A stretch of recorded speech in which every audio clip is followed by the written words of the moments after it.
Road America, Elkhart, Lake, Wisconsin, on what we expected to be a clear blue day. It's not that. It's raining. It's going to be interesting. Mid-Ohio this year mirrored last year as Team Penske dominated. Helio Castroneves scored the win with teammate Jill DeFerrin in second. Now Team Penske is much closer to a second straight title. But last year, Elkhart Lake spelled trouble. Both Castroneves and DeFerrin experienced problems on the first lap and only scored 4 championship points combined. Hi and welcome to Road America. I'm Paul Page. Well, Team Penske is in the same boat as everybody else. Their car sits ready. Jill DeFerrin ready to climb in the cockpit.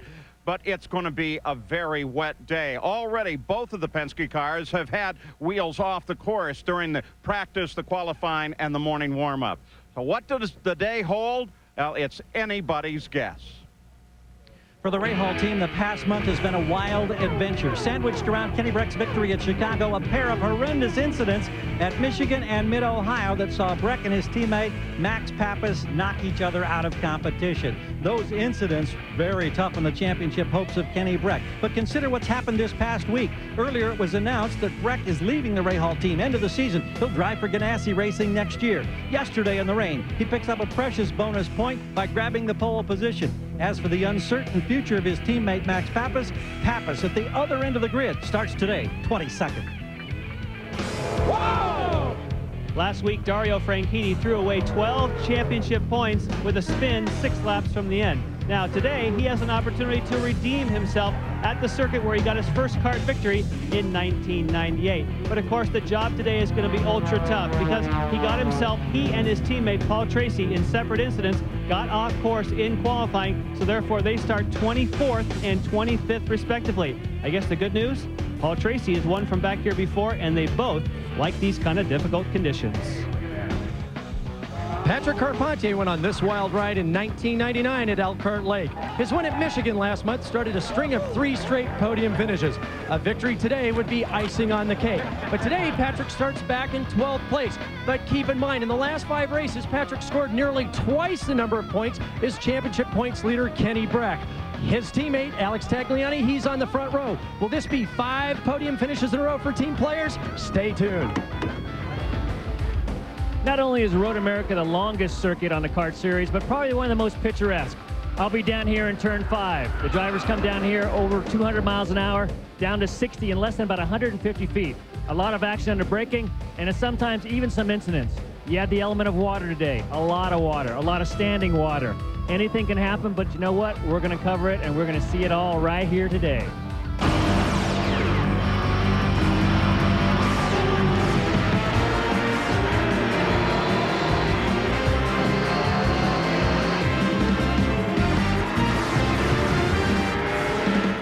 Road America, Elkhart, Lake, Wisconsin's the most amazing place. It's like the classic European circuits, like Spa-Francorchamps. Today, it's the Road America 220 for the Kart FedEx Championship Series. And in some places it rains, in other places it doesn't. And Chris Neifel, the chief steward out there with the safety team, trying to blow water off the track over on the low side of the circuit. They're trying to get the standing water out of the pit area, and so there is a slight delay before we get going while they try to get all of that clear and clean. Here is the way they qualified. That started in the rain, dried throughout the qualifying session, and the first 7 positions on this grid all qualified in the last lap of qualifying for the longest time. Mamo Gidley, now in 8th, was sitting on the provisional pole. And if you look down to the 3rd page of the grid, look at those last 3 names, Tracy, Franchitti, and Fernandez. We'll have our eyes at the front of the grid, but at the back as well as they take the green flag. Looking at the race analysis on this just over 4-mile course.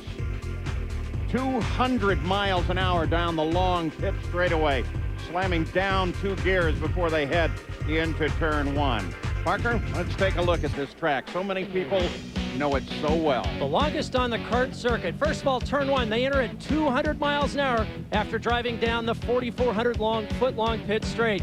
Another possible passing area, turn number 3. They enter there at 175 miles an hour. Then once again, it's back up to 200 miles an hour for the main passing area at Elkhart Lake, heading into turn 5 where Scott Pruitt is located. 9 and 10, 145 mile an hour sweeping right-hander. Then it's back up to 200 miles an hour into Canada Corner. So that's the track at Road America. Gary Gerald, it was raining just a moment ago. What's it doing now? Well, at the moment here, at least on the pit straight, it has stopped raining. But this guessing game on how you set your car up is intriguing. Tim Cindric, President, Penske Corporation, near the nose of Helio Castroneva's car. How risky, how hectic, how frantic? What are your emotions when you figure out what setup you're going to use? It's all about compromise, really. Today's the day of points and get to the end of this thing. And really, you know, looking at the situation here before the race, you're really taking and trying to find your maximum traction, really, in terms of standing the tires up in the rear and getting the camber and the downforce sorted out. So it's obviously a much different car than what we would race here in the dry, but you don't know whether it's going to stay fully wet or dry or what have you. So really for us, it's just a matter of getting to the end in the most conservative way possible, really. If you had your druthers, which way would you rather see it? Absolutely in the dry all the time. No worries about that. Let's go to Jan. Well, we heard Tim Cindric talk about things like standing up the tires and changing the downforce level. Let's talk about what you do to a car, and he says a compromise. That's a wet setup and a dry. First of all, obviously you go with rain tires. That's what you're going to do in these conditions. In fact, with a wet start, you have to. Then you go to the wings. You're going to add some downforce here at the front of the car as well as the rear. Generally, you want to be sure to add as much as possible to the rear, and be careful how much you add to the front. Then let's say ducts like this. This would be an air duct that would generally give air to Adrian Fernandez. You want to cover that over, otherwise it's going to be water going into the cockpit itself. So, what's Adrian Fernandez doing? They're gambling. They did not go with the wet setup. They're going with a full dry, hoping they'll be fast at the end. Well, Jan, the weather forecast in general was for clearing throughout the afternoon. We're ready for the start of the engines. They are started. So we're going to go very shortly here. The general forecast was for clearing, but we're just inland from Lake Michigan, and the lake does have some effect on that. So the Road America 220, the engines are started, and very shortly they'll be rolling away. They've done a great job in getting the circuit clear. We'll be right back. Well, the weather continues to clear here. Scott Pruitt reported he actually had sunshine over at Station 5 a few moments ago. Field out and rolling as they come down the hill. There's still quite a bit of spray. Parker, while we were over on the grid, we found out something interesting. There's not a fuel problem per se in that they don't have enough, but a distribution of fuel problem. Yes, actually, one of the teams, we heard that they were being asked to take fuel out of the spare car in order to top up their primary car. It's something I've never heard before. So there's a good view from Bruno Juncker as he climbs up to 6 under the Toyota bridge. There's Gidley, also an onboard camera there. He's already over the top and down into the hurry down section. And you can see the sky is in fact clearing a bit, but it's still very damp. And the track itself is absolutely saturated. Now, what about the guys who are back in the back? You saw the grid. Consider this, though. In this year, Dixon, Franchitti, and Andretti have all charged from the back to a victory. And just 1 year ago, that guy there, Paul Tracy, did it right here at Road America. And at this track, with its numerous passing opportunities, certainly they'll have the opportunity to move forward today. And with these conditions, all heck's going to break loose. Jimmy Vasser, right before the start, said it's going to be like battle bots. He just wished he had a big spike and a hammer, because he said cars will be flying everywhere. So while the field works their way around this 4-mile circuit, preparing for the green flag, we prepare as well, and we'll be back with the start right after this. Back at Elkhart Lake, Wisconsin for the Road America 220. Paul Page, Parker Johnstone, Scott Pruitt's over at Station 5. Gary Gerald, Jan Beekes are covering from the pits. We should see the green come out.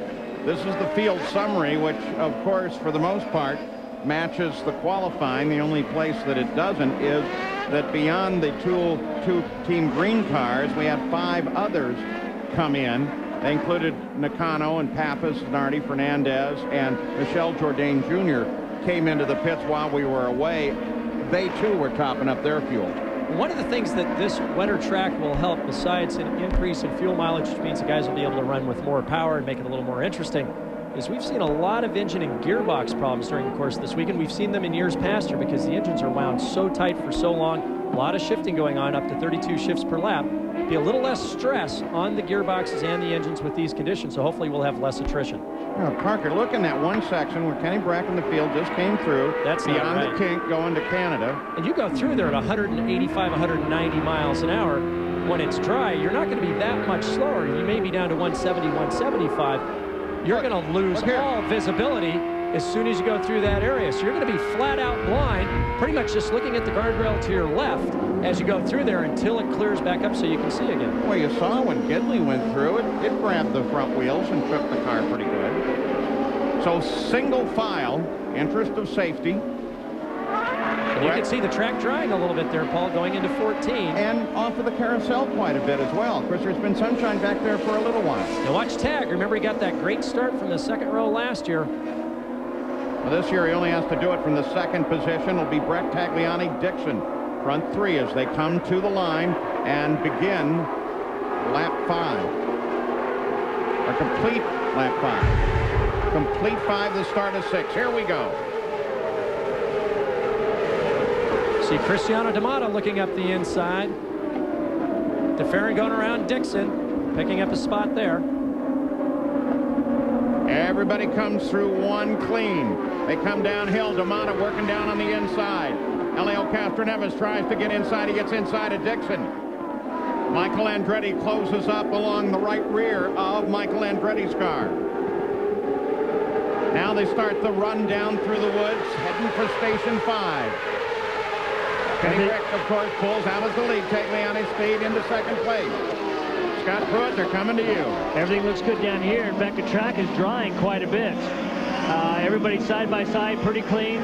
Paul's working hard. He's got by about 4 or 5 cars already as they go up the hill. And, oh, 2-car spin. Dario Franchitti and Oriol Serbia. And Oriol Serbia, both right in front of me. Both guys are going again. So those 2 cars off in 5.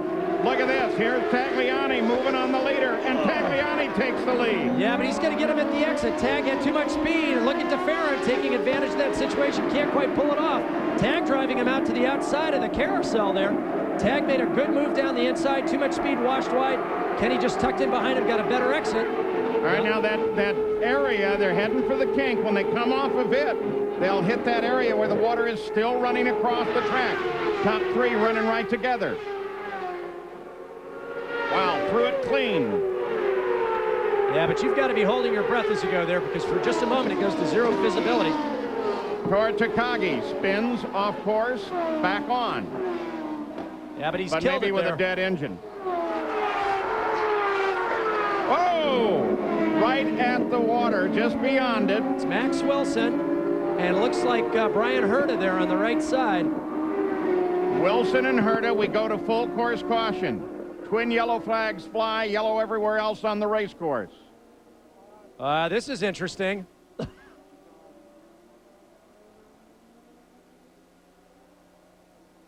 Max Wilson stays in the car. Now he starts to climb out. A very frustrated Brian Herta.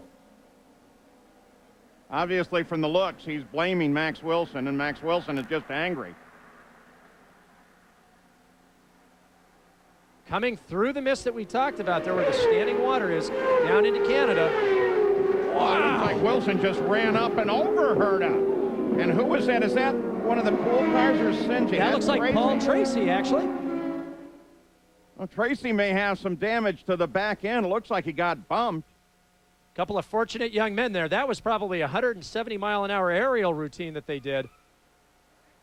This is the end of it. See Tracy just clearing the right side there as Wilson and Herta come to a stop. Well, Tracy dodged a big one there. We'll have a look at it again. It's hard to see if he ran up actually on the wheels of Tracy and got launched into the back of Herta. It's a little difficult to see. We couldn't see through the mist to see what started that on the other side, but it looked a little bit. Yeah, Tracy didn't get away totally clean. It looks like he may have gotten a tap on the left rear from Herta and certainly brushed the wall with the right rear. Well, I was trying to see if Wilson had got launched prior to getting up onto the back of Herta. Well, there's the answer on Tracy. And Dario Franchitti, Tracy's teammate, this was going into 5. Watch right there, just as they get to the exit, right front contact to left front of Dario between Servia and Franchitti. Well, it was pretty, though. Oh, kind of that synchronized swimming thing going on there. Fortunately, the contact looked light, so hopefully there's no damage to either one of those cars. And now with the yellow, of course, they'll be caught back up to the back of the pack. Paul Tracy got a little tap off of Herta, bigger tap when he yeah, but I think right something may have happened prior to that. That's the thing I'm wondering, if that Wilson and Tracy didn't get together as they came into that. Now we're going to go back and look at the situation, Herta and Wilson. We'll look at it in real time once again. Herta is a very lucky man. I think all of them are very fortunate in that incident. Actually, Tracy got touched by both cars and then got the wall. The thing that's very fortunate is Elkhart Lake, like a lot of the circuits, have made numerous safety improvements over the years. They've now got K-wall all the way down that straightaway into Canada with high fencing. They've moved the trees back, and certainly if these cars would have gone a little bit farther to driver's right, it could have been very, very bad. But fortunately, those safety improvements would have helped that situation. But look at the right front, how close to his helmet. Oh, thank goodness Brian Herta is okay. You can see it rides right over the top of the roll hoop there with the right rear. The left front supporting the rest of Max Wilson's car. And at this point, I can't even imagine what's going through Brian Herta's mind. Fortunately, nothing else other than thoughts at that point. Well, and Max Wilson as well. He understands exactly what's happening and certainly is concerned about what is happening. Is Brian okay? Brian's okay, but emotionally, he is hacked off. We'll be back.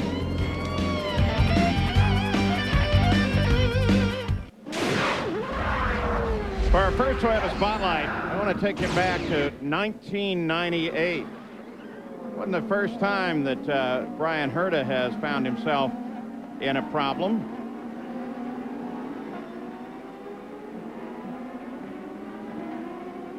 And there comes Barron.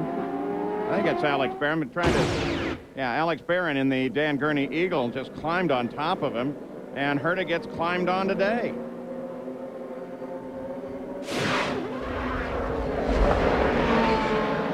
So this race has been disjointed at best right from the start. Jan Bikas? An update on Brian Herta. In fact, I spoke with the crews for both Brian Herta and Max Wilson to find out if there was any radio communication after the fact. And there was none for Max Wilson, but for Brian Herta, they said that Brian was one of those drivers that was adamant on the radio on the pace laps. He didn't feel they should start the race because of the concern of that water across the track. The only communication after the accident was that he was A-OK. I think he'll be on pit road. We'll find out more later on. Well, considering that, maybe Brian slowed slightly? Yeah, he's just up there. It looks like he's well clear of Tracy, so I don't think there was any contact there. I think Tracy was just going, oh, my goodness. I'm all of a sudden in the middle of the movie Driven. What's going on here? And you have to keep in mind that even though you see the ride height of those cars looking like it's 3/4 of an inch when they're on the grid, at that speed between... On the first lap, Bruno Junqueira. Some interesting stuff here. Coming down into turn 8, watch the contact right front of his car into Christian Fittipaldi. Now watch as the cars stream by as Carpente, Vassar, and there's Wilson and Tracy all going by. Tor Takagi, you saw him end up in the middle of the circuit. Well, he dodged that deal. But it was going down into the carousel, this next corner where he had the problems. There it is. Oh, Moreno bounces off of him twice. Little bumper pull there. Yeah, just using your friend for a little turn-in help. So now the list we have to do is who hasn't been involved in a bump and run. Is the incidents thus far. Whoa. And we're under yellow. 7 laps are complete. Breck is the leader, and Breck, he's picking up those laps that he needs, though he's doing it under yellow, Jan. We've been talking about the radio communications and specifically Brian Herta saying that he didn't think they should start the race because how wet it was. It's amazing how it varies. At the moment, a guy like Christian Fittipaldi said, hey, it's no problem. I think I want to go to slicks. And yet you have other people that are saying it's too wet. I need to stay on wets. It's just amazing the psyche and the background of the drivers. Some people think it's treacherous. Other people think it's time to make a move. Well, I guess it would depend on how brave you think you are heading for Canada Corner, because it's still very wet back there. Gary? Yeah, you're talking about Fittipaldi saying he might be ready for slicks. Well, a couple of guys that are on the other side of the fence include Gilles de Ferran and Tony Kanaan. De Ferran said he would go to dries now, except for that river on the back straight. And he said on the radio to Roger Penske, there's just no way you can go through there on slicks. And Kanaan said it's still pretty risky to go to slicks because of so much water at that one spot on the racetrack. Yeah, I'm going to side with Kanaan. I think it's still very risky down there going into Canada. And in fact, well, look here, just every now and then you've got a place where water runs across the track from the higher elevation over on the pit straight, just continues to flow down toward Canada Corner and the back straight. We'll be back.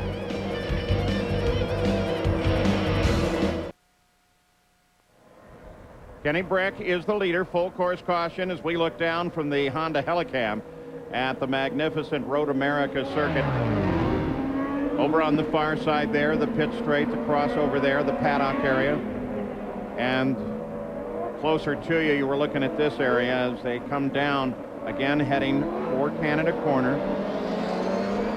Here's a very interesting fact. Christian Fittipaldi has decided to go to dry tires.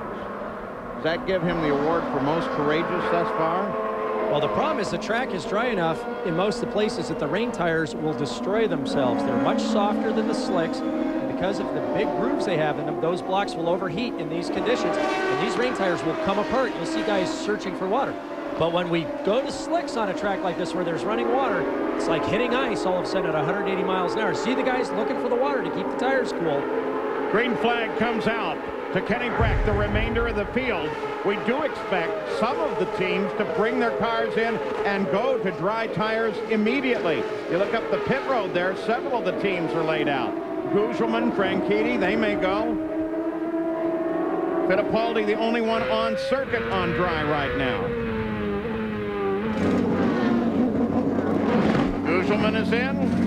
There go the dries. And he is going to the slick tires. And the reason, Paul, is they feel if you pit now, it turns into a two-stop race.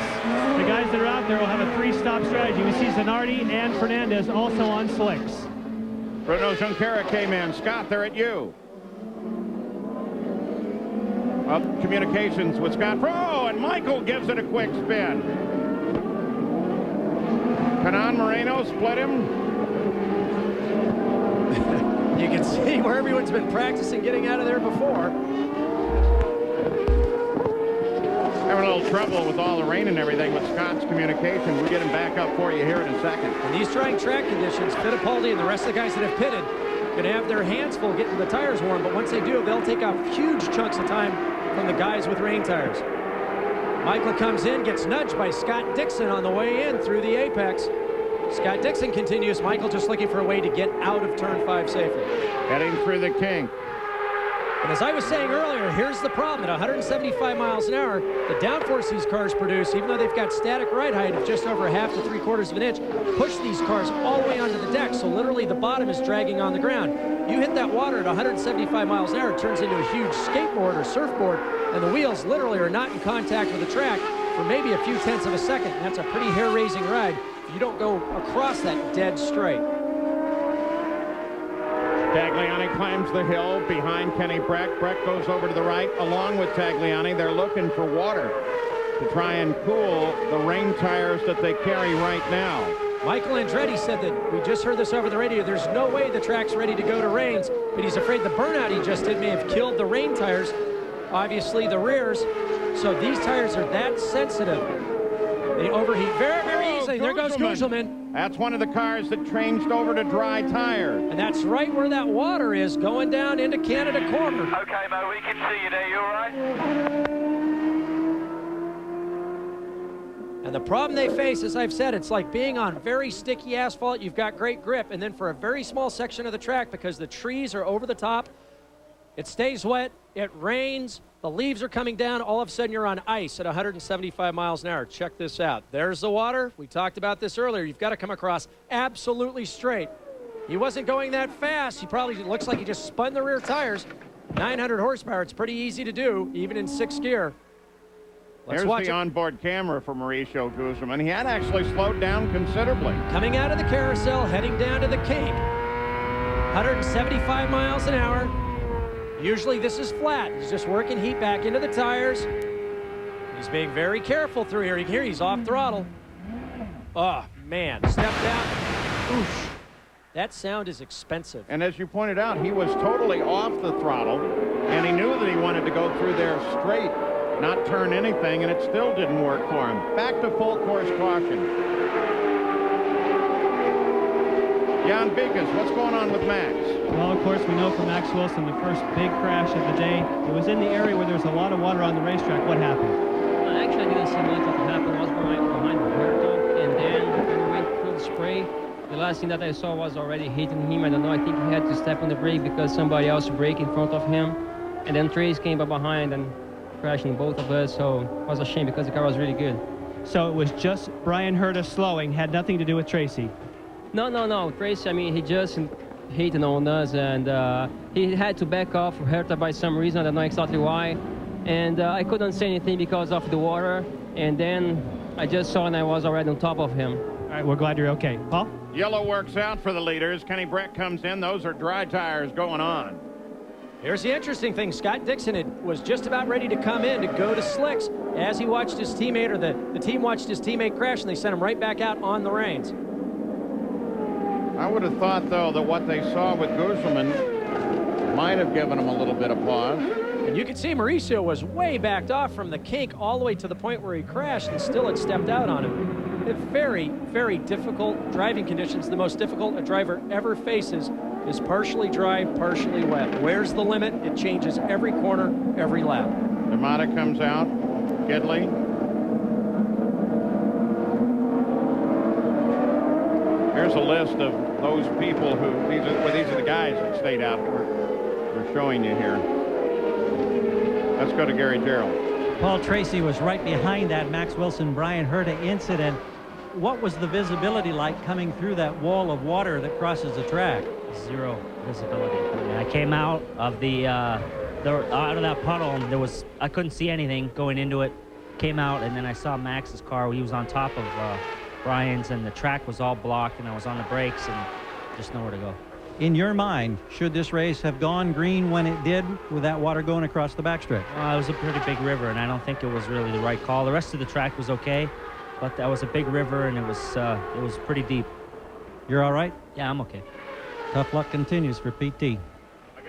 Yeah, but while he's out of the race, for Brian Herta, incredible luck. Luck that he didn't get either the right front or the right rear from Max Wilson's car into that cockpit. And as a driver, you have to commit. When you go through that water, you've got to be on the throttle if you're a racer. If anybody backs off or anything happens in front of you, there's nothing you can do. There's absolutely no place to go, and Paul was just a victim being in the wrong place at the wrong time there. Mauricio Guzman's out of the car. He's okay, but Tora Takagi, look, he's standing there, and this is what happened to him. Coming out of the kink, the same place, backing off the throttle. Exact same thing. Car steps out. He's hard on the brakes. He had just started to pick the throttle up carefully. Back in, turns around on him. Some people went for cover then, and that's the danger, because if one car can get there, others will get there. The physics that put them there are the same. Gary Gerald. Brian Herta just coming out of the transporter. Man, 2 times in what, 4 years you've had somebody literally sitting on your head at Elkhart. Tell us about this incident. Well, I mean, this incident shouldn't have happened at all, in my opinion, Gary. I mean, the water that was flowing across the track was, too much. We were aquaplaning through there at 50 miles an hour, and I came out of the kink behind Kanan, and right as he went into the spray, I saw him lift a little bit off the throttle, so I had to lift off the throttle, and Max must not have seen that from the spray and just, got in the back of me. It was, unfortunately, probably unavoidable for him, too, but luckily everybody's all right. You're okay physically here? I'm just pissed off. Understandable. Now, Brian Herta, as Gary suggested, and as we showed you earlier, twice he's had a car climb over the top of him. He's been an incredibly lucky man. So as cars come in to get dry tires, and the course does dry, we still have the full course caution. Slowest race here at Road America in the history was 1986, 81.8 miles an hour. They're averaging just over 69 miles an hour right now. Rico Naltrio, he did the change on Kenny Breck's car when they went to dry. America still the full course caution and a whole series of incidents. Here are the current standings after the stops, with Castroneves taking the lead of the race, followed by Carpentier, Jourdain Jr. They have not decided to make their pit stop at that time. Castroneves and Carpentier, well, they haven't pitted at all, and Jourdain and Nakano, they pitted on lap 4. The river continues to cascade across the track. Well, RPM tonight airs at some different times this week, starting tonight at 12:30 a.m. Eastern. Tuesday night at 6 p.m. Eastern, RPM will have complete coverage of the results of NASCAR's investigation of the crash that took the life of Dale Earnhardt. RPM tonight all this week on ESPN2. For more, log on to ESPN.com. So, we actually only have completed 12, working 13 laps. We're talking to Brian Herta and Gary Gerald. First of all, we want to report to you that Mauricio Guzman is in fact okay. You saw him standing by the car, and we assumed that. Gary? Well, you heard from Brian Herta a few moments ago. I want you to look at this race car up close now. I know you had multiple replays of the incident, but take a look where that car rode across the top, in particular the roll bar. Now, you talk about a safety feature doing its job. You can see how the carbon fiber has been ground down, and even down here on the side pods, you can see as the car rode down, Max Wilson's car, it gouged into there once again. And amazingly, the man, Brian Herta, who was sitting right in here, snugged in, was able to walk away uninjured. He's angry, he's frustrated, and of course the crew is frustrated because they've got a damaged race car to try to repair, but thank goodness he's okay. Well, you see the roll bar occasionally touched like that. It's frightening every time I see that. That's inches. We're watching the starter stand, and Jim Swinthal reaches for the red flag and waves it. We are red. They're going to stop the race, and they're going to try to address the problems over on the backside. Scott Dixon, Adrian Fernandez, both in the pits. Fernandez leaves. Well, you got to think about this. He's in the pits. They were working on the car when the red came out. Well, and like Fernandez leaving, they're not going to let him exit onto the racetrack. I'm pretty sure they'll stop him and bring him back. Well, and you saw the gestures when Adrian rolled out from the again from the starter stand. There's what they're trying to solve. And once again, it's not so much a problem with the tires, but at that speed, the bottom of the car is literally skimming the ground, and it hits this, it becomes a big surfboard. The tires have very little contact at all with the racing surface, since the whole car is hydroplaning, and that's the problem that they're having. And I'm not so sure, short of putting some sort of pipe underneath the track there, that they can do much about it. They're talking about sandbagging it, but that water is still pouring down from the paddock area, and it's going to have to go somewhere. Sandbagging would seem to me only to reroute it, but of course they're on the scene. They know what they're talking about. They're going to try and solve this problem so that we can go racing. I'll give you the full field summary with Castroneves in front. Well, at Elkhart Lake, Wisconsin, the Road America 220, the red flag is out while they continue to work to clean the track between the kink and Canada Corner, and in some way reroute the water so that it is not an issue when they are ready to go back racing again. But that's an important safety concern. They're going to solve it first. We'll be back with more from Road America after this.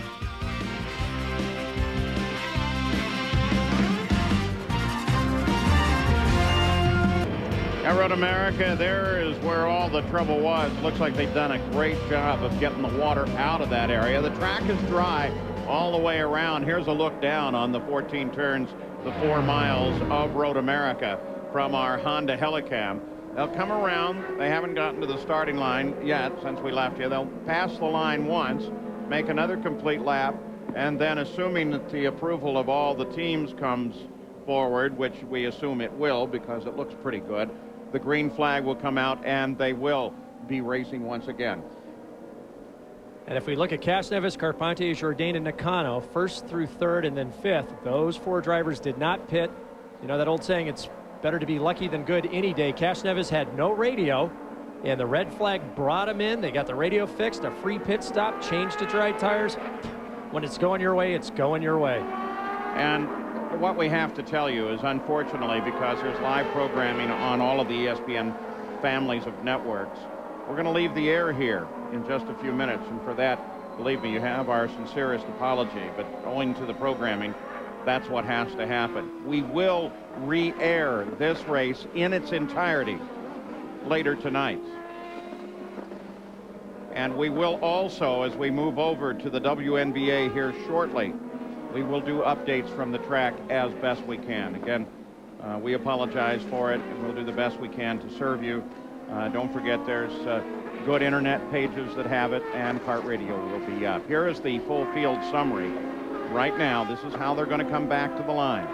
And really, all things are even at this point. Everybody's on dries. Everybody's topped off. Helio Castroneves has a working radio, and everybody should be able to now run without any trouble whatsoever. Gary? One very positive note, one of the first radio conversations comes from Michael Andretti's car. He says they did a great job. It's completely dry down here. Well, then we will see a green flag here very shortly. That's great work by the track and the kart safety team and everybody. Of course, the SCCA corner workers, once again, there are hundreds of them here, all volunteering to be able to do this job just to get close to the action, but they take a lot of risks and do a lot of hard work to do that. Well, you can look at this now that we're just starting an all-new race with a different qualifying order than we originally had. We don't have Takagi, Gugelman, Herta, Wilson, or Paul Tracy. They're all fine. They were just involved in earlier incidents, but it's an all-new grid now with essentially a race until the time allotted runs out. Still some concern from some of the teams about the method of the red flag and the fact that it started it all with the water running across the track.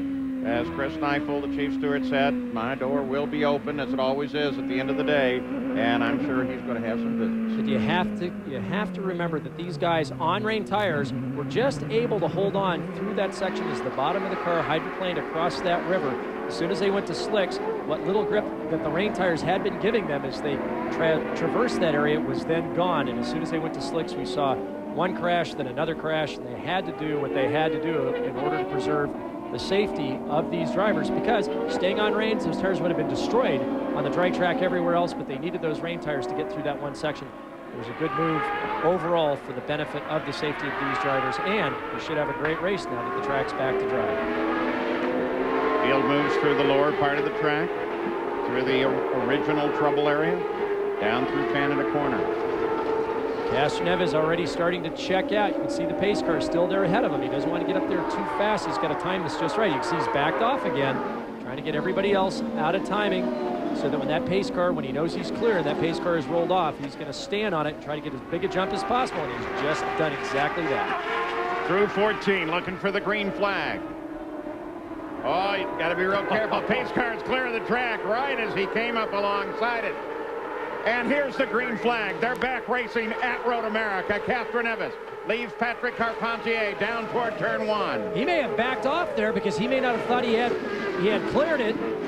Carpentier looks to the outside, comes back in behind Castroneves. And Carpentier had a good run there, and the draft going down in that first quarter, 200 miles an hour. He'll have another opportunity to try to outbrake him going down into turn 5 where Scott Pruitt is located. Tagliani was way over in the right side, off with the right side tires as he tried to work Christian Fittipaldi.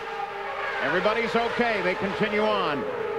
And they head for Scott Pruitt. Whoa, Tagliani almost gets touched. Side by side down here.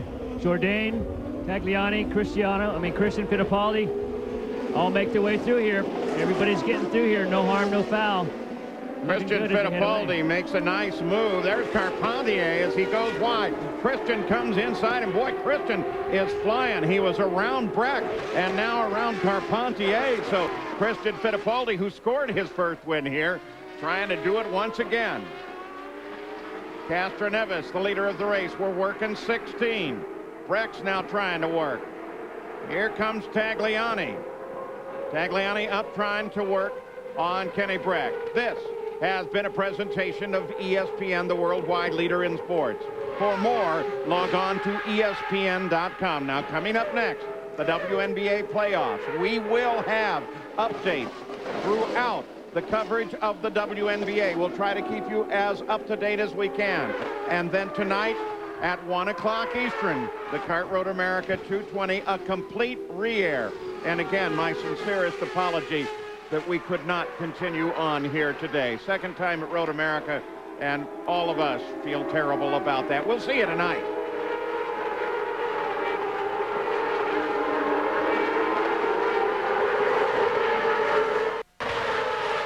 Back at Road America, the Road America 220. Castro Neves now with Michel Jourdain Jr. shaping. Christian Fittipaldi has made some nice moves into third place. Here comes Pappas as he works on Jimmy Vasser. Actually, he has Vasser for 10th, Scott. Actually, as they came down here, it looked like Vasser tried to push him to the inside. They may have had just a slight bit of contact, but Max said, hey, I'm coming through. I'm going to outbreak you and make my way by. So Christian Fittipaldi making some bold moves, and it's bringing him forward. Carpentier falls to 4th. Tagliani's back down in 9th right now. Both DeFerrin and D'Amata were able to move forward on the last lap, coming up behind Kenny Breck and filling up 6th and 7th. The players' teammates got together going through Canada corner, almost took each other off the outside. Tagliani had the worst of it being on the outside of Carpentier. He fell well back trying to get it gathered up. A couple of cars got past Carpentier, putting him back to 4th. But it's Jourdain Jr. at the front that is so impressive, holding on to that position as we watch Roberto Moreno coming up. Roberto Moreno tries to make a move on Tony Kanaan. And several, including Zanardi, come double file through the corner and climb back up the hill and look for turn 14. Qualifying played such a huge role, and with the weather and the way this grid ended up being formed, but it was the two Patrick cars of Vasser and Moreno that have been the most consistently quick cars through dry testing on Friday. The practice session on Saturday morning, they were 2nd and 3rd quick. So we expect both Vasser and Moreno to move up. They're currently in 11th and 13th in the next few laps because they are so fast on a dry track. On board with 8th place Gidley as he battles with Cristiano D'Amata. Down this long second straightaway. And then into this section where the good news is you don't get pushed around by the wind too much. Scott, here they come, Gidley and D'Amata.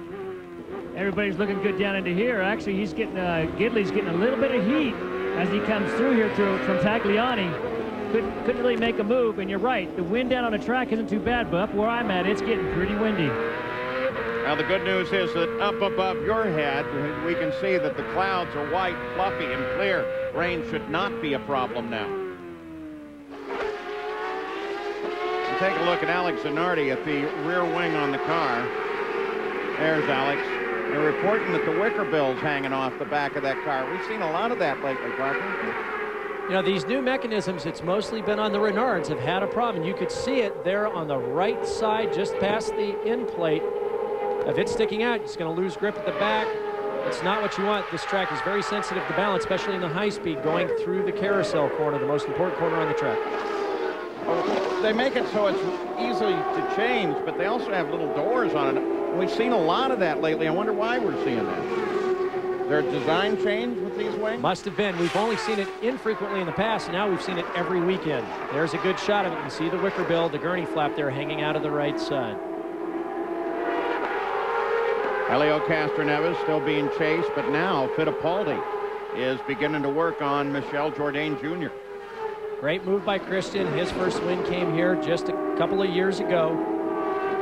Newman Haas struggling earlier in the weekend, but Christian Fittipaldi and D'Amata now working hard. Tagliani takes a real hard look at Gidley, can't get it done, and because of it falls back. Gidley's been pushing hard on D'Amata. And the problem with trying to make the move there is that if you get boxed in or don't get the move done like Tagliani didn't, then you lose all the exit speed coming down this long straightaway. Set yourself up for attack for braking under turn 5. They go past Scott Pruitt. Now behind Tagliani, Pappas begins to close out. Tagliani, by making that try, gave a lot away. Scott? That's exactly right. And we're seeing Max make some good moves up. Under braking, he's looking very fast. Looks like he carry a lot more speed down and braking some of these other guys. And I expect to see him continue to move up during the day. You see Gidley get hot down into turn 8, and he actually had to do a little bit of an evasive maneuver there in order to avoid getting into the back of the car in front of him. He got a little bit offline, trying to save from contact. You can hear the wheels locked up on the entry to turn 8. So behind him, that probably helped Tagliani a little bit. Down through the kink. Now Tagliani's closed up a little bit more. He was well back after that foiled attempt at a pass. And look at Pappas, because he's got Vassar and Moreno, the two Patrick cars, working him. Pappas driving very, very hard. He's got to be very determined at this point in the season. Lots of rumors about who the replacements will be at Ray Hall Racing, not only for Kenny Breck's seat, but possibly for Max Pappas' seat as well. There come the leaders through. There's Carpentier, Breck, Gildeferin. Here's that battle between D'Amata and Gidley with Tagliani coming into it. Moreno looks to the right of Jimmy Vassar trying to make a move. Behind Moreno is Tony Kanaan. He's another one of the names that for a week we'd heard quite a bit in the silly season work, but now we understand that Morris Nunn has decided to pick up his option and in fact keep him. Jan Beekes? You just mentioned Morris Nunn. I talked to him a minute ago about the Alex Zanardi situation and that wicker bill. I said, why is it that we're seeing these wicker bills come out in a more frequent occurrence? And he said, shrugged his shoulders, said, I don't know why. Obviously something is wrong with the retaining system. But he did say, now that it's bent, it's not a danger. Once it's been bent to that degree, it's not coming off the cars. He's not the only one that's hanging out. Michael Andretti's wicker bill is also dislodged. World's most expensive curb feelers at this point. In fact, after we first mentioned them, and there it is, off the right side as well. You bet. And that's where they slide them in and out. And it's funny because, you know, both these Renard cars, as we've seen now during this year on other teams, for some reason have a propensity to lose the wickers. You know, they call it a wicker bill, which is what Bobby Unser kind of named it. Well, it's a Dan Gurney. And a gurney flap. There you go. Is what a lot of other people call it. And we mentioned that and got an email from the gurney operation saying, thank you. Without being in the series this year, we really appreciate any opportunity to get any exposure at all. And I think all of us share the thought we wish Dan Gurney was in the series. Vassar. Jimmy Vassar. Oh! Big crash in the back, guys. Target Big crash. Car upside down. That Gidley, that's a very fast section of the track coming back under the bridge. It's about 145 mile an hour left-hander. That has immediately brought out the dual flags for the full course caution. Not so sure that might not necessitate the red, though it is off course. They should be able to get to it and get it over. They've got cranes here, Gale cranes, that will help them get to that. Jimmy Vassar in the cockpit. He's okay. Look at the tire marks on the way in. That is where the car apparently got. You've got two wheels off of the car. That can be an incredibly dangerous point on this course. Oh, absolutely. You come out of Canada in third gear, you accelerate up to 145 miles an hour in that left-hander up over that bridge. And if you got together with someone there, that is just, I mean, that is just a horrible, awful place to get off. Fortunately, you can see they've got tire barriers up against where the impact occurred, and then there's runoff past it. But just a very frightening place to have an off. Totally blind corner as you come off of Canada. You start the turn long before you see it. Scott Dixon with no rear wing came into the pits. He's going to try to get all the repair he can, but they're going to probably keep him out until they're totally set to go. We're waiting for word on Mimo Gidley, the situation there. As soon as Cart gives us that information, we will in fact give it to you. We'll be back. Michelle, back here at Road America, we have had a devastating accident. You see the results of it there. That is the car driven by Mimo Gidley on the 21st lap. Mimo was running 8th at the time. Coming up through turn 13, he lost the back end just slightly. As he corrected, he drove at an angle into the wall that is the bridge abutment on the right-hand side of the track. Accelerates out of Canada corner, 85 miles an hour up to 145 miles an hour into the blind left-hander. enormous impact into the bridge of Buckman. The good news is that he's conscious. He's been talking with his rescuers. They're going to send him to the hospital, Michelle, and we'll have a more definitive report on this when we have the official information. Back at Road America, there is the car belonging to Mimo Gidley. Now, the nose on the left-hand side, they use the jaws of life to cut the front end of the car off to help them get Gidley out of the car. Now, here's what actually happened coming up into 13.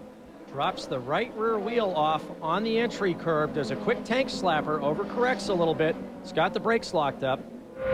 Here on board, coming down into Canada Corner from 200 miles an hour down to 85 miles an hour, third gear, stands on the throttle, accelerates back up to 145. Listen.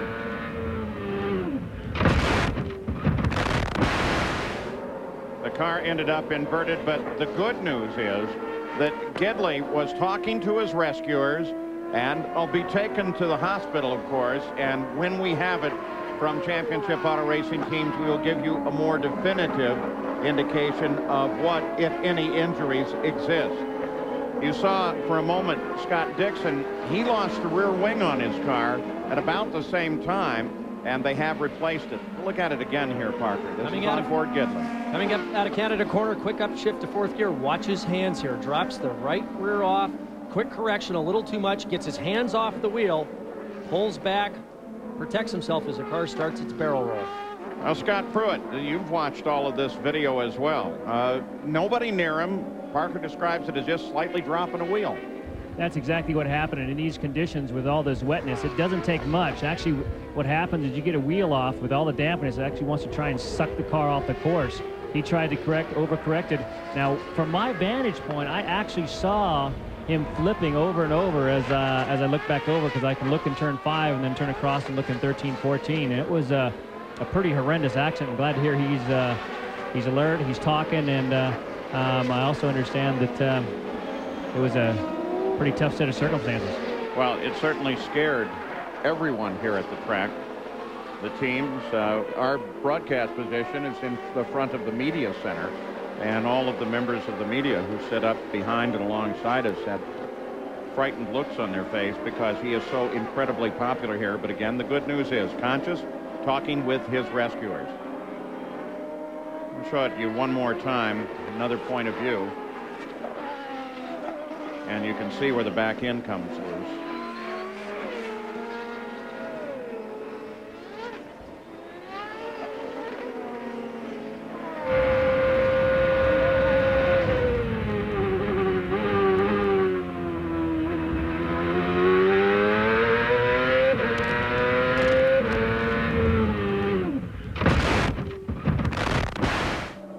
Dr. Stephen Olvey, who heads up the CART medical and safety team, what can you tell us about Gidley? Well, I'm glad to report that he's awake and alert and talking. He recognized me, but he did have some loss of consciousness initially at the scene.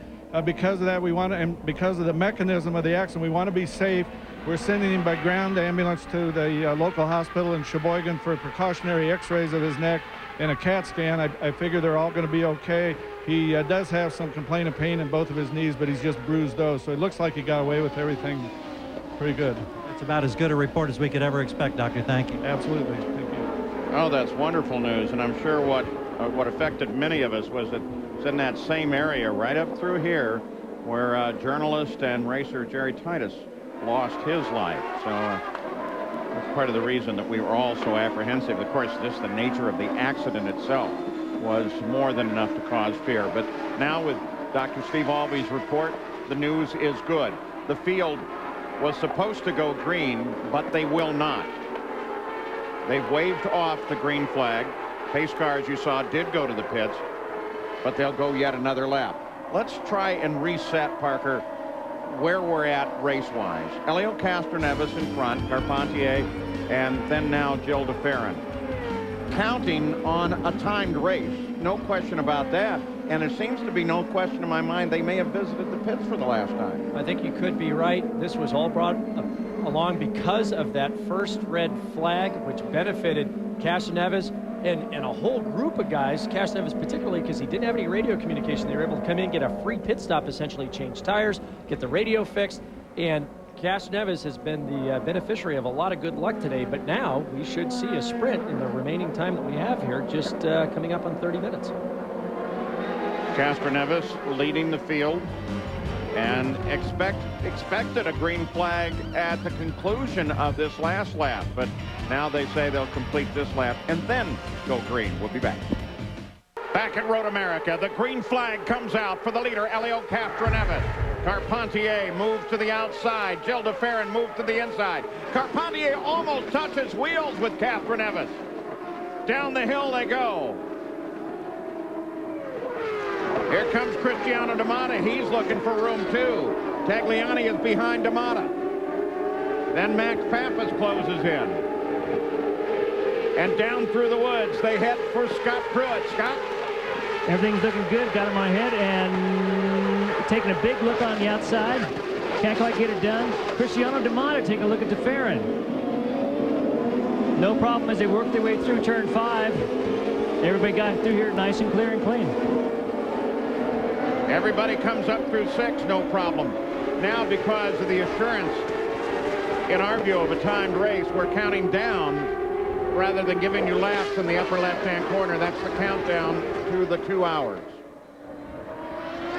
Red flag time did not count. Now, here's you think of this. You got, let's do the list, Parker. Jourdain, Fittipaldi, Breck, Zanardi, Junqueira, Nakano, Andretti, Franchitti, and Fernandez all stopped on lap 23, which is under that last yellow.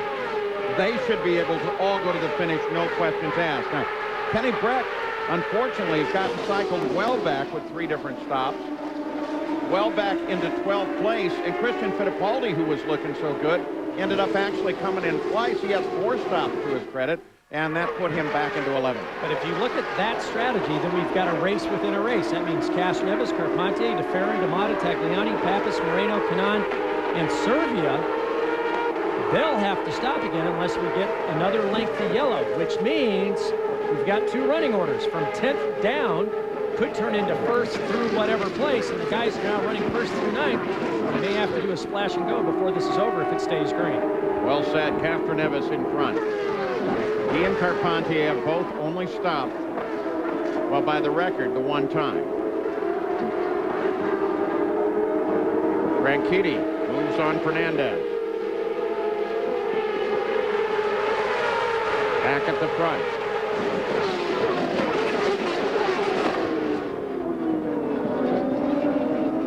Scott Pruitt, they're all looking good still. All looking good. Everybody comes through here real clean. Looks like Moreno's putting a little heat on Max. That time by, took a good look up the inside, just couldn't quite get it completed. Look up track, there is Moreno. Now, he may have had some pressure on him. He doesn't have it right now. Servia coming right up behind Moreno. He's got around Canan on the last lap. And Christian Fittipaldi has been able to come forward around Jourdain Jr. So I'm keeping track of that second group, so that pass with Fittipaldi around Jourdain then could potentially be for 1st place. There you go. And Franchitti's move on Fernandez would be for 8th place. So that's the race within the race. We'll keep track of both of these groups as this progresses. Moreno tries Pappas again at Canada Corner. Can't do it. Yeah, so you're going to keep track of the race that might be. As always. Keep track of these other guys. I can't tell you how I am relieved on the good news on Gidley that he was talking to his rescuers, and Dr. Albee says that he's probably okay. There's Dario Franchitti just a few seconds ago. Quick off then on. Everybody recognizes the clock is counting, and this has turned itself into a sprint race after a very unusual day, most unusual day. Like, I don't remember one quite like this. Now, if you guys discuss this, when do these guys start wanting to consider saving a bit of fuel? You know, if they're wanting to make it to the end right now with your guy like Castroneves, you may have to start thinking about, I want to run hard, but I also need to save fuel along the way. Yeah, but Scott, I think he's one of those guys in a scenario where he knows he has to stop. So that actually frees you up. Go ahead and use the fuel you want. The guys who did stop on lap 23, now we hear as they recalculate without yellow, they are really going to have to lean back if they want to make it to the end. Another car in trouble. Dario Franchitti And he's out of the car. Quick pull off. I don't think he was saying cheese there, Paul. I'm not sure. Now, this is what we mentioned, lap 23. These guys stop. So, in theory, they go to the end. More than theory. I think it's almost absolute. 23 minutes and counting. They're reporting for Dario that that was an engine that just let go. And he pulled her off the track as quickly as he could. Franchitti's obviously okay. Though he still has some burns, some scabs. Here it is. Whoa, yeah. And we have lost a number of motors during the course of this weekend and a few gearboxes. And now that it's dry again, it's putting a lot of stress once again on the drivetrains. Roberto Moreno was able to make his move on Max Pappas. He got Max. Now Servia is going to work on Max. Tony Kanaan's coming up behind Servia. To the pit straight again.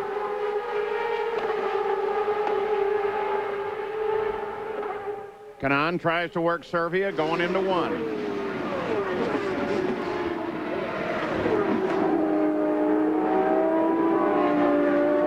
We're keeping a very close eye on the pits, as of course are Jan Bikas and Gary Gerald. A lot of teams, their normal posture is just to have all of the tires and everything on the wall. And then they turn their back to the track and keep track of the timing and scoring monitors and the telemetry and, of course, the television coverage. Roberto Moreno, as he got around Pappas. Classic maneuver, out breaks him going into Canada corner. As we said earlier in the show, Max driving for a position somewhere next year. He went from Portland being glad Pappas to last week in Mid-Ohio being bad Pappas, maybe this weekend sad Pappas. So we don't know what's happened to the mad Pappas of the past, but Max is working on one or the other. And in Moreno and Pappas, there are two guys whose future is a little uncertain. At least there's been no public confirmation of situations for next year. Max is the one most often spoken of who might be in jeopardy. Moreno does it again. Same place. This time we've got Gilles de Ferran trying the maneuver that Moreno... You got to give a guy racing room at the edge of the corner, or at least you should. Carpente being shoved off wide there. Now Tagliani going wide. So de Ferran makes the same move that Moreno did, going down into Canada corner. Out breaks Carpente, but... The last couple laps, guys, Kenny Brack's starting to fall back. I'm not sure what kind of problem he's having, but he slipped back 2 or 3 positions that last time by. Moreno up to tag. Can't do it in one. That's the Mata just ahead. And now on this track, you've got to make this exit absolutely perfect. You've got to come out of turn 3 as close to the gearbox as you can of the car in front of you and try to pull up a draft. Tag's gotten a great exit because Tag knows that as well, so he's going to make sure he absolutely nails that exit so that someone doesn't try to outbrake you down on the inside of turn 5. The next opportunity, that'll be down in Canada corner. Again, where Moreno did it before, we saw de Ferran make that move the last lap. They go through 5 and Scott Pruitt. And that's exactly what's happened. Looks like Tag is getting a good run down in here, as well as Moreno. Both these guys are really running hard up the back of Cristiano D'Amato. And guys, we've got the word down here in the pits nor pit exit with involving a couple of the front runners that will have to splash. It could come as soon as 2 laps, including Castroneves and Carpentier. In fact, Tagliani's crew is already over the wall waiting for him. In that second race, Parker's race, the race coming, Junqueira has passed Zanardi and Breck since the restart. So Junqueira is moving pretty quick. And next to me, Parker's pen is flying as he's trying to figure out where they all end up eventually. Yeah, Michael making a big move from 7th up to 4th in that second group. We now understand over the radio we're going to have some pit stops from D'Amato and Kanaan very soon. Castroneves in a couple of laps. So the whole complexion of this race is going to change here very, very quickly. Gary Gerald just reported certainly the Castroneves. Here comes the first of the group. We're going to do fuel. Tagliani. Front wing. Copy. Gary Gerald, here he comes. Well, we're sandwiched up the line and trying to bob and weave with a lot of bodies on pit wall to get an eyeball here on this pit stop by Tagliani. The tires only have 5 laps. They're good. 1 front wing, correct? 1003, 1004, 1005, 1006, 1007. There, they got the fuel they wanted. Time stop. He's gone. And that the was count, just over 10 seconds. count, of course, just because they're counting the fuel load. They knew how many seconds they wanted in. You saw Pappas come in as well. Castroneves still the leader with his teammate DeFerrin right behind him. Then D'Amato, Roberto Moreno, and Carpentier. The current lap times that they're turning, they'll be able to do about 10 more laps. And this is one track you cannot afford to cut the fuel calculations close because it's so long around back to the pits. Kenny Breck, who started up on the pole, now back in 14th. Michael Andretti in that second group has picked up another position with Max coming in. So now we've got Fittipaldi, Junqueira, Andretti, first, second, and third in that second group. Castroneves, DeFerrin, D'Amato. 1, 2, and 3. They all should make that turn onto the pit road. The first two do. And so does D'Amato. And so does Moreno. So now we have to watch where that second group comes by, Fittipaldi, Junqueira, and Andretti. Gary Gerald. All three of those lead cars are at the far end of the pits. So the waving begins. They're on pit road at 50 miles an hour. They approach. Now it's in the hands of these crews. Whichever one can outperform the other could possibly win the race. But we can't forget Parker's race as well. DeFerrin, Castroneves, and also Carpentier. All three of them are in. Fueling is complete. DeFerrin rolls first. Here comes Cristiano D'Amato. DeFerrin is out. Castroneves beats out Carpentier. Oriol Serbia rolls by, as does Roberto Moreno. Oh, what a wonderful battle of the crews. But take a look at this. Here's Christian and Michael as they go together for the lead. And sliding down on the inside is Junqueira. So my group's going to win. I think that was Junqueira coming through. Andretti had gone by Junqueira on that last lap. Got Fittipaldi going down, but then it was Junqueira that held back, and now he's looking for his first win in the kart series. Could Elkhart Lake produce another first-time kart victor? And there was a lot of action down here in turn 5, and it looks to me like Christian has some damage to the left front of his car. They had pretty hard contact between the two cars, Michael and him on the way by. Well, definitely Christian is out of it. He's pulled the car over, and with the canted left front tire, had no steering at all, just kind of rubbed it up against the wall. Here it is, Parker. Coming into turn 5, Mike says, I'm diving inside of you. I've got the inside of the corner, a bit of rubbing, and now he can't make the corner. Junqueira very nicely maximizes his corner exit speed, stays out of trouble, and says, Yahoo, come on, baby. I had that pole at Nazareth. Will this be my first win? This couldn't come at a better time for him. And of as course, the silly season's in full swing. Both Fittipaldi and Michael Andretti were battling for the lead of the race, given to the pit stops at that point. That's your race trying to come forward. There's Chip Ganassi, who's had devastating destruction to one of his cars, injury to his driver, Mimo Gedley, today. Now looks at his rookie, Bruno Junqueira, in the lead of the race as the clock continues to count. Michael Andretti with the contact with Christian Fittipaldi assumes second place, followed by Zanardi, Breck, Fernandez, Shinji Nakano, and Michel Jourdain Jr. 8th place is Scott Dixon. Castroneves and DeFerrin.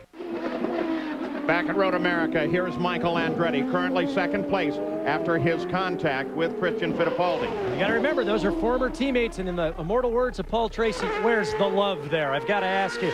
But remember, Michael Andretti caught Bruno earlier, and he's catching him again and had passed him right until that contact with Christian Fittipaldi. Let's on board with Bruno Junqueira going down to turn 5. That's Michael Andretti directly ahead as he pulls to the inside of Christian Fittipaldi. Boom. Thank you. I'll just go here. Never even had to be concerned about losing a tenth of speed through that corner, but Michael is catching him. The interval of the last lap, 2.5 seconds between Bruno and Michael. We'll see what it is at the stripe this lap. That's what I want as a rookie. Michael Andretti closing on me in the closing laps. Michael, in that second group that has now come forward, had started his charge back in 7th place, passed the entire group with the exception of Christian Fittipaldi. So, as I said, he had hunted Bruno down before. This is different now. There's only a handful of laps left. Bruno knows that, knows his entire future in kart may be right here, right 2/10 off that time around. Michael Andretti, 3-time winner here. driving the Motorola car for Team Green. And another 4 seconds behind them, now 5 seconds behind them, Alex Zanardi would round out the podium. And wouldn't that be fantastic? Gary Gerald, you're watching Michael. Oh, nervous people down here in the number 39 camp. Asked him if there was any problem after the contact. They said, we're pretty upset about it. We think the car's okay. How about fuel? The next question, they said, no, we're not okay. They didn't say much more than that. And one of the team members pointed to the ground as if to say, we'll be here. Just don't know when. Oh, man. Well. Okay, let me get my pen out again. Get that thing going there, Parker. Piece of paper. So I guess we have to now answer the same question with Junqueira, because the assumption was that Michael was good to the finish. Third place, Zanardi. Naturally loves the natural terrain road courses. Was hoping to do better at Mid-Ohio than he did. He was excited about the series of natural terrain courses that were coming up. There's your pit summary. And let's go back and look at the original Group 1. Remember, Castroneves came in front of DeFerrin, then DeMata. DeFerrin first out of the pits, then DeMata, then Castroneves. So depending on the splash and go situation with now the lead group of cars, this could change complexion one more time. Although we're hearing now over the radio from Adrian Fernandez, they're good to go to the end. Currently running 5th place. What about Bruno Junqueira, though, Gary? Oh, Chip Ganassi makes me chuckle, Paul. I said, what's your deal on fuel here? Are you okay? And he says, I'm not going to tell you because you're going to tell everybody. And I said, we won't. So I interpret that as meaning it's going to be very close. He rolled his eyes and said, it's very close. I don't know why Chip thinks we tell anybody. And now Michael's backed off on that lap, Paul. He lost about 0.4 of a second, so we don't know if they've now gone into full conservation mode, trying to maintain that second place position, because Alex Zanardi has also dropped out. He's coming to Scott. Scott, how's he looking? What's he sounding like? He's looking great down through here, but I think exactly what's going on. They know that there's only a slim chance he may make it to the end, so they're probably conserving fuel. They've been able to pull out a long way on 3rd and 4th with Zanardi and Brack, so they may be just wanting to take care of fuel. 3rd place is Zanardi. What's his story, Jan Beekes? They are still having some discussions, but certainly it appears as though without yellow, we are going to have Zanardi on here. He's going to need some more fuel. Oh, so Parker's race wasn't nearly as pat as he has hoped. You said never do math in public. You've done it again. Yes, and I continue to do it. My mother's going to get me for it. Junqueira, Andretti, Zanardi. Kenny Breck in 4th. That's going to help him in the points fight, because right now Castroneves is sitting down in 11th place. We'll be back. Back at Road America, Bruno Junqueira does everything he can. He's pitching the car sideways, but he's also thinking, as they are in his pits, about fuel. He's the leader of the race, followed by Andretti Zanardi. Nothing has changed since we left you. The question is, who comes in and when? And the best guess is all of the front runners will. Well, now Michael has picked up 0.2 of a second. Zanardi has dropped another 2 seconds back. He's 12 seconds back from Junqueira. Breck another second behind him. So now what we're looking at is Fernandez is the guy to watch, because I think Adrian Fernandez has got more than enough fuel. Boy, Tom Anderson and that group have pulled off a major coup if they've outfoxed the other two mainstream strategies here, and they win this thing. Well, and they may have done it with both of their cars, too. Both Adrian Big Anderson. move coming down in turn 5, side by side. Breck and Zanardi can't quite pull it off, but they're close, trying to get him back up the hill. Looks like he's going to pull it off. And this is a tough place to do it, over the blind crest. And he's got him now. Breck surges ahead of Zanardi, takes 3rd place.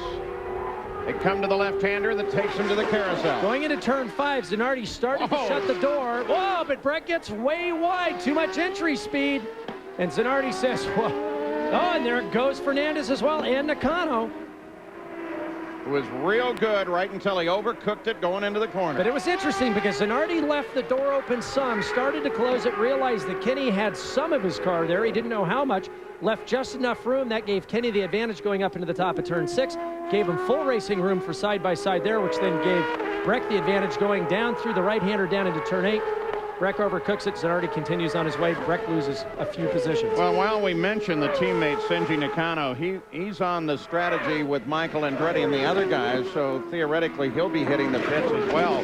Apparently Tom Anderson and the gang doing all of the tactical work in what is the Adrian Fernandez pit. He's the car owner. They decided to split the strategy so they would be on both sides of a good problem. Yeah, if you can do that, then you can go either way, so that if a yellow comes out now, a lengthy yellow, you're going to have a car in a great position, and if it stays green, you've got a car in a good position. But here are the two teammates, Fernandez and Nakano. These guys putting this team together very, very late coming into this year, and they've just gotten better and better and better with every single race. So a little bit behind at the beginning of the season, but now they've come to the forefront. We're understanding now Nakano's going to have to come into the pits this lap, and if Shinji's coming in, what does that mean for Junqueira, Andretti, and the rest? I'd say Junqueira is going to have to make a pit stop. He's running his car very, very hard down in turn 5 and up through turn 6, getting in very deep, working it really hard. So it looks like he's working on a strategy that may bring him into the pits. Remember, they've only got 7 minutes to go, Scott, so this is definitely a splash and go. Right now, in front of that next group, besides Fernandez, we're looking at DeFerrin and the rest of the group. They're 31 seconds ahead, so it's a matter of coming up that pit hill absolutely flat out, timing the braking down to 50 miles an hour as late as possible, hitting your marks, getting the splash and go and back out. I don't know if 31 seconds is enough or if that's going to put them right in the middle of that other group. Now the interval is closer to a 50 seconds overall. Junqueira goes past the pit road. He's now 3 seconds ahead of second place Michael. The team is anticipating Michael's arrival any time now. And the way I look at this now, Fernandez is going to win this race possibly by as much as 11 seconds. Michael Andretti on the pit road heading for Gary Gerald. Fuel, no tires, no changes. It'll be a time stop. Let's listen to the radio. Here's Michael. No revs yet. Here they come. 6.1 seconds. Okay, now we know the mark. Let's see what Zanardi can do. There will also be a time stop. Watch for the stick to come in to tell the fueler when to stop. There's the tap. 5.8, so he won that one, but he's still got a ways to catch up to Michael. You can see DeFerrin and the rest of the group just came by, so it put him right in the middle of that second group. Yeah, but here's the guy that we have to wonder most about. Bruno Junqueira counting at 6 minutes and 15 seconds left to go in the run. CART has officially notified everybody. Paul, same scenario for Junqueira. Team's over the wall. Fueler's got that big bulky hose and probe ready to go. It's going to be one of those quick ones, but how much is it going to cost him? Fernandez is going to win this thing, Paul, by over the length of a straightaway and a half, I bet. These guys timed this exactly right. Talked about the good fortune of Cash Neves and how it smiled on him at the beginning of the race. Well, guess what? Fernandez Racing has played this exactly right. And the way they're headed now, these guys are going to be in the middle of a huge fight as they exit right in front of Cash Neves, D'Amata, DeFerrin in that group.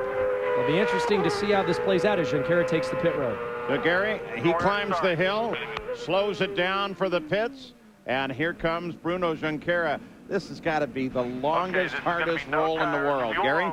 Boy, and it's reflected on the faces of these crew guys as they know now that they've got to perform flawlessly, and they've got to do it in just a matter of seconds. So here it comes. Here's Bruno, comes to a stop.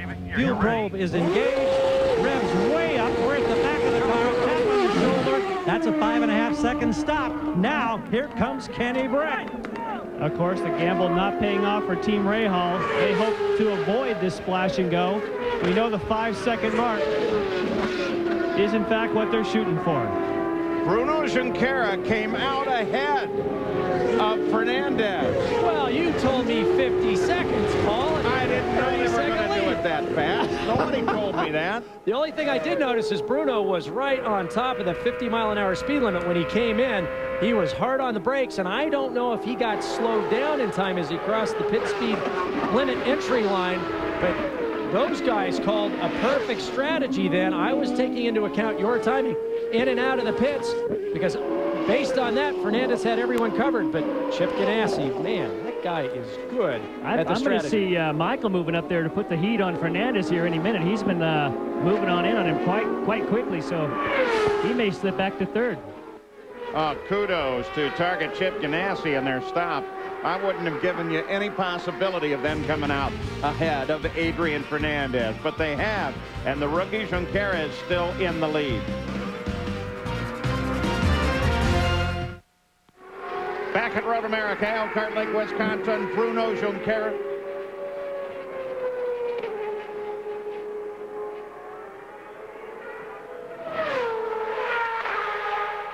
Back at Road America, Elkhart Lake, Wisconsin.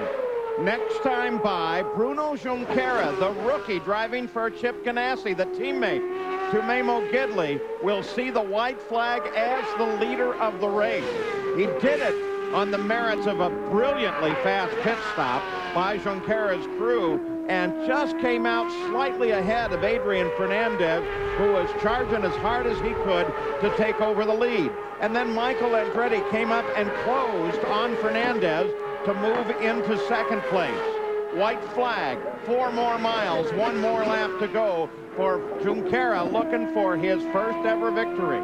There's a big fight for 4th, 5th, and 6th. Dixon, DeFerrin, and DeMata, all last time through turn 5, were on top of each other. DeFerrin took a big look at the inside, couldn't quite make it happen, and I expect some real good fight between those two guys for the checkered flag. Junqueira coming down the hill, Scott. He'll be coming toward you. Michael Andretti clears the bridge, and here is the leader, Scott Pruitt. It's clear and clean, comes through here. Nice and smooth, no problems. Michael, same way, comes through nice and clean. Same thing with Adrian, nice and clean. Now here comes the battle right now. DeFerrin's going to take a look at the inside, see if he can get it done. Can't get it done. Dixon gets in here. DeFerrin, DeMata, Castroneves, all come through here, so no changes. And they climb the hill on their final lap of the race as well. A race that's turning out to be a timed event, owing to the long stoppage actually for the water on the track. And then we had Memo Gidley in a very, very long yellow. The good news reported by CART Medical, Dr. Steve Alvey, was that he appears to be okay. He may have some bruised knees. They sent him to the hospital in Sheboygan for observation and a couple of x-rays, but they thought he was going to be fine. You'll be able to see this race in its entirety later tonight at 1 o'clock. So Bruno Junqueira, a final turn of the final lap for this fine young rookie, an almost shy driver with a great smile, a great personality, good sense of humor, becomes the 9th different winner this year. Don't wave too much. You're still going 200 miles an hour. Great job, laddie. Great job. 14th winner in CART history, and that's the crew that helped do it with that great pit stop. Nothing changes. No, nothing's going to change on the rest of them as they come up the hill. So those are the unofficial results, and Bruno Junqueira has scored his first win. Gary? Chip Ganassi, you've been saying all along, the object is to win races with these young drivers. Bruno has just delivered, but I know it's one of those days where your heart is kind of torn because of what happened to Memo. Well, we're torn a little bit. I've heard Memo's okay. I had a report from Dr. Olvey that he's conscious and alert. Everything's okay with him. He might have a broken arm or something. That's about it. We're pretty happy for Bruno. Terrific job for Chip Ganassi Racing. Junqueira, Michael Andretti, Adrian Fernandez, Scott Dixon, Jill DeFerrin, then DeMata and Castroneves. But Pam, Bruno Junqueira, the rookie, with his first win in the CART Series.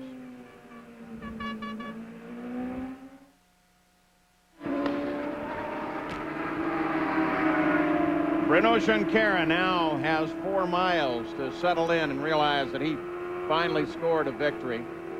His first one of the career in this series, and it comes at a very important time in his contract issues. Absolutely. Last year's European Formula 3000 champion, his seat up in the air as well as Gidley's. We know that Breck has been signed at Ganassi Racing, so who will end up in that second seat? Well, putting a performance in like he did today couldn't come at a better time. And as we look down, what has changed significantly, Castroneves in 7th place now becomes the new championship points leader, 5 points ahead of Kenny Breck, who finished out of the points down in 14th place. It ended up being a most unusual day, as Bruno Junqueira, as Parker suggested it, starting with all of the different drivers that have scored their first victories here, becomes now the 6th driver to score their first career win here at this giant and beautiful circuit. This is one of the favorite tracks of all the drivers, fashioned just like the old-fashioned European circuits like Spa, parts of the old Nürburgring, the longest of any circuit on the kart schedule. So many different challenges for the driver, low, medium, high-speed corners, blind cresting rises, and Bruno Junqueira mastered all of them today. Yeah, he didn't have any trouble finding the winner's circle either, did he, Gary? No, he didn't, and he caught us by surprise after we made that long run, and now we've got to hustle back. Junqueira comes up out of the cockpit, and the back slam, oh, down under the front wing goes some of the team, and Bruno. Now that would be a terrible way to get hurt and possibly spoil the rest of your season. Bruno Junqueira will be standing down here. Going to get that helmet and the Hans device out of the way. Bruno, tell us what it means to win this very first one for Chip Ganassi Racing. I'm really happy to come to a track that I can really push past people and show speed on the race. I show speed on the practice, but never could pass people. Always the problem in qualify. I'm really happy to win this race. Now, earlier this week, it's announced that there's going to be a change and Kenny Breck is coming to this team, and nobody knows about who the second driver is. Did that put pressure on you, and did it affect at all your drive today? I just tried to do my job. I knew that I did a very good other race, but a lack of experience, I didn't get a better result, and today everything's run well. I'm really thankful for Team Target to give me a good car. Early on, when everybody was having problems on a wet racetrack, what kind of problems did you have? I started the race good. I tried to pass Christian, but Christian showed that it's impossible to pass him. When Mike was behind me, I let him pass and said he's gonna crash with Christian. That's happened, you know.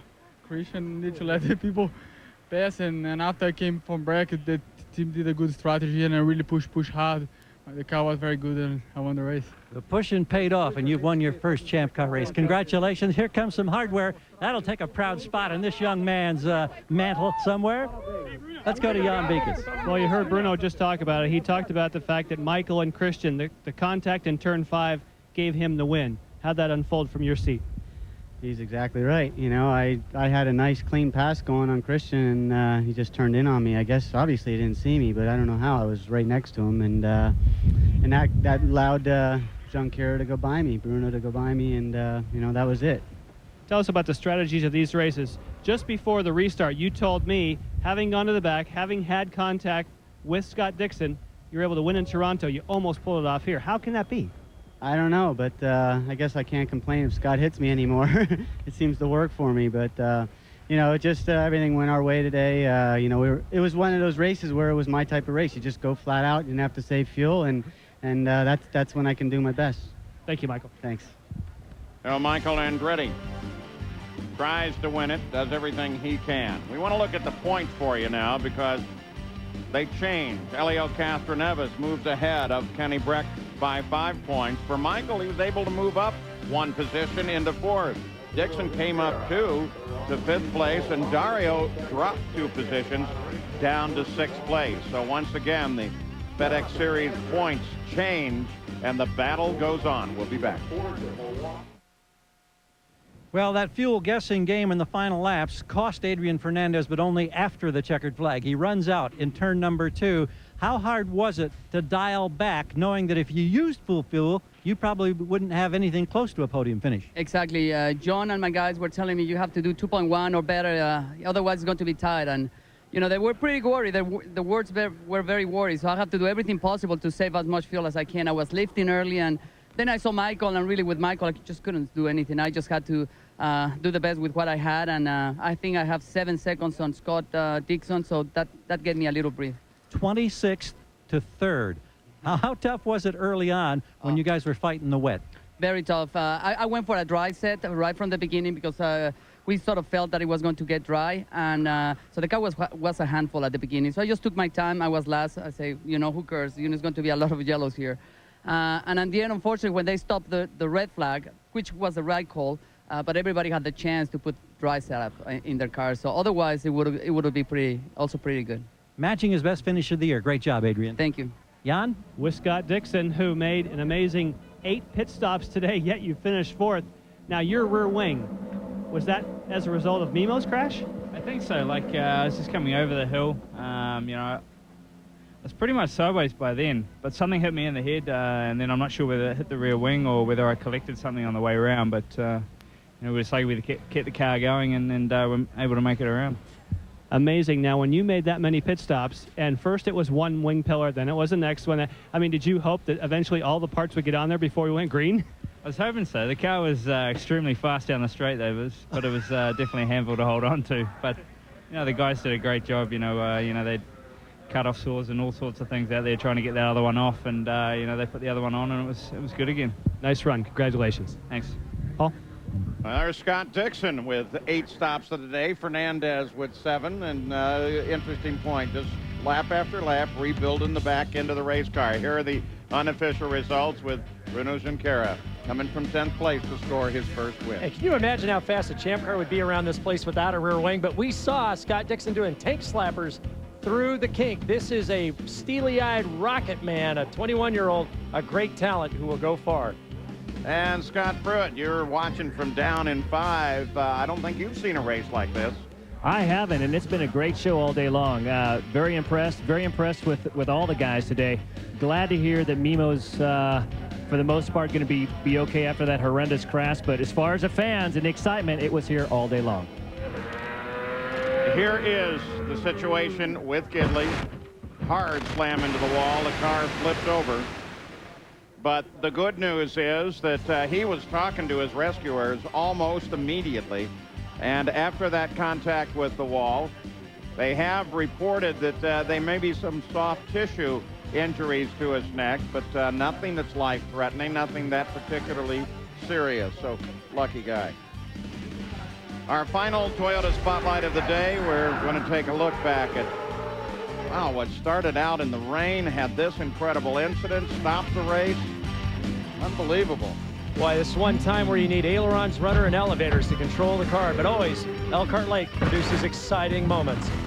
In 2 weeks, we'll be in Vancouver. This has been a presentation of ESPN, the worldwide leader in sports. For more, log on to ESPN.com.